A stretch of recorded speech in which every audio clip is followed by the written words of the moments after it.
আসসালামু আলাইকুম সবাইকে। আমি আরিফিন বলছি। আরিফিন লাইফলাইনে আপনাদের সবাইকে স্বাগতম। কেমন আছেন সবাই? সবাইকে শুভ সকাল। আজকের মতো যদি প্রতিদিন এরকম নীল আকাশ আর সাদা শুভ্র এরকম ফুল গাছ দেখে দিনটি শুরু করা যেত তাহলে কতই না ভালো হতো, তাই না? ছাদ বাগানের গাছগুলো দেখছি, কিছুক্ষণ পরেই আমার ব্যস্ততা শুরু হয়ে যাবে। আমি একসাথে দুপুর আর রাতের রান্নাটা করে ফেলি। আজকে দুপুরের আর রাতের জন্য যা যা রান্না করছি তাই আপনাদের সাথে শেয়ার করছি। পটল ভাজি, ডাল ভুনা আর মিষ্টি কুমড়া চিংড়ি মাছ দিয়ে মিষ্টি কুমড়া রান্না করব, সাথে ডিম সিদ্ধ। এরকম বাঙালিয়ানা রান্না খেতে কার কার ভালো লাগে কমেন্ট করে জানাতে পারেন। আপনাদের সাথে একটা কথা শেয়ার করি। আমাকে অনেক আগে একজন বলেছিলেন, উনি আমার খুব কাছের একজন মানুষ, উনি আমাকে বলেছিলেন যে মেয়েদেরকে পানির মতো হতে হয়, যেই পাত্রে রাখবে সেই আকার ধারণ করবে।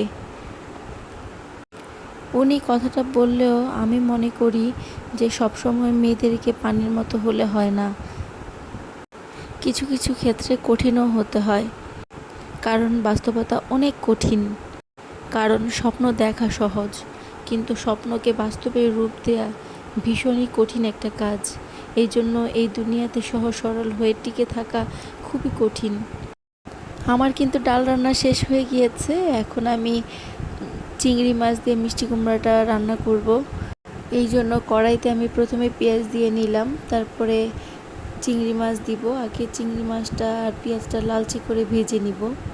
আদা রসুন দিয়ে দিব এর মধ্যে, কারণ চিংড়ি মাছটা যদি আমি ভেজে নিই তাহলে এটার মধ্যে যে একটা ফ্লেভার থাকে এটা সুন্দরভাবে বের হবে, আর চিংড়ি মাছটা খেতেও মজা লাগবে, নরম নরম লাগবে না, একটু মুচমুচে টাইপের হবে।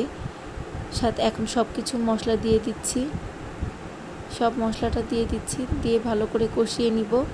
নিয়ে তারপর আমি মিষ্টি কুমড়া দিয়ে দিব।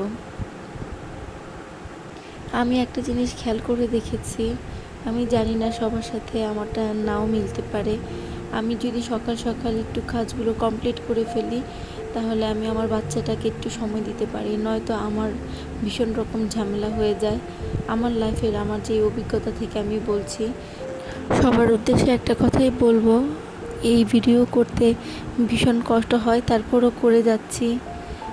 যদি আমার এই ভিডিওটি ভালো লাগে তাহলে কমেন্ট করে জানান প্লিজ। আর যদি না ভালো লাগে, কোনো পরিবর্তনের দরকার হলে তাও জানাতে পারেন। আমার ভিডিওগুলো আপনাদের কেমন লাগে যদি কমেন্ট করেন তাহলে বুঝতে পারবো যে আমার ভিডিওগুলো আপনাদের কেমন লাগে, ভালো লাগে নাকি খারাপ লাগে। আমার কথাগুলো শুনতে আপনাদের ভালো লাগছে কি লাগছে না তা কমেন্ট করে আমাকে জানাবেন, তাহলে আমি বুঝতে পারবো যে আমার ভিডিওগুলো আরেকটু ডেভেলপ করা উচিত। যদি আপনারা জানান তাহলে আমি এটা বুঝতে পারবো, নয়তো বোঝা তো পসিবল না। আপনারা কমেন্ট করে আমাকে একটু জানাবেন তো। আর এই তো আমি আমার নুডলস রান্না করছি। আমার বাচ্চা রামেন খেতে চেয়েছিল আর এই জন্য রান্না করছি। ও ঝাল খেতে একদম পারে না, তারপরেও আজকে ও মানে বায়না ধরছিল যে আমাকে রামেন করেই দিতে হবে। তো এটা যে পিঙ্ক কালারের রামেনটা আছে ওইটা, নুডলসটা ওইটা করে দিচ্ছি। ওটা স্যুপের মতো করে রান্না করতে হয়। যাই হোক, এটা করে দিলাম, দেখি খেতে পারে কি না, ওর রিয়াকশানটা কি আসে। আমি তো জানি ও ঝাল খেতে পারে না, দেখি কি হয়, খেতে পারবে কি না তাও জানি না, অনেক ঝাল এগুলো। এই তো মুখ মুছা শুরু হয়ে গেছে, প্রচণ্ড রকমের ঝাল, খেতেই পারছিল না। আর আরেকটা দুঃখের কথা বলি, আমার ওভেনটার লাইটটা ফিউজ হয়ে গিয়েছিল বেশ কয়েকদিন আগে। এটাও ঠিক করাবো, মিস্ত্রি আসছে ঠিক করার জন্য। এখন এটা উনি ঠিক করে দিয়ে গেলে বুঝতে পারবো, আপনাদেরকে দেখাবো যে ঠিক হয়েছে কি না। দেখুন, ঠিক করে দিয়েছে উনি। এখন এই যে লাইটটা জ্বলছে, প্রথম অবস্থায় দেখিয়েছিলাম লাইটটা জ্বালানো ছিল না, এখন জ্বলছে।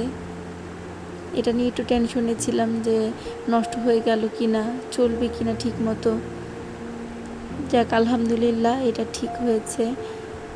জানি না এটা হঠাৎ কেন এরকম হলো, আমি যত্ন করি জিনিসের, তারপরে এরকম কেন হলো সেটাই বুঝতে পারলাম না। এক সন্ধ্যা হয়ে যাচ্ছে, সন্ধ্যার আগ মুহূর্ত। ছাদে চলে এলাম, এসে দেখি সন্ধ্যা মালতী গাছে কি সুন্দর ফুল ফুটে আছে। এই গাছটাতে দুই কালারের ফুল ফুটে, একটা হলো পিঙ্ক কালার আর একটা হলো ইয়েলো কালার। আর ইয়েলো কালারটা ফুটে আছে, দেখুন এত ভালো লাগছে। পিঙ্ক কালারটা খুব কমই ফুটে দেখলাম। আর রাতের মেনু যেগুলো করেছিলাম এগুলোই আমি আপনাদের সাথে শেয়ার করছি। মিষ্টি কুমড়া, পটল ভাজি, ডাল এবং ডিম সিদ্ধ। ধন্যবাদ সবাইকে। যদি আমার ভিডিওটি আপনাদের ভালো লাগে তাহলে প্লিজ আমার চ্যানেলটি সাবস্ক্রাইব করতে ভুলবেন না। Thank you.